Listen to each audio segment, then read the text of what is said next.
Meron pala tayo dito ng bawang, sibuyas, luya at tomato sauce. Yan, may manok tayo dito. Isang buong manok to, tapos bawang, luya, store sauce at sibuyas.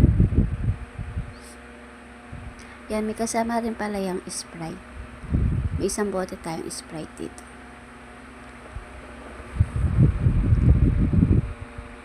Yan, lalagyan natin yung asin yung loob. Nugasan ko na pala yung manok bago natin lagyan ng asin.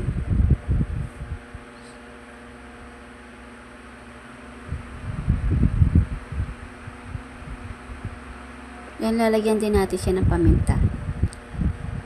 Ikakalat lang natin sa loob.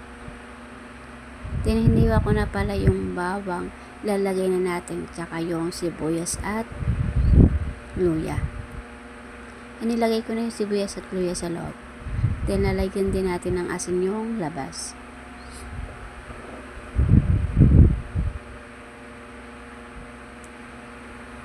Then, lalagyan din natin siya ng paminta.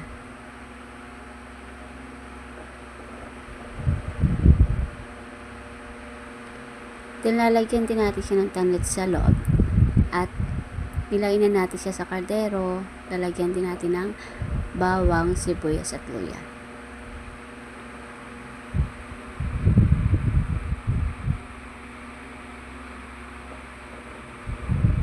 Then, nilagyan din natin siya dyan ng paminta. Pagkatapos ay ilalagay na natin yung Sprite natin.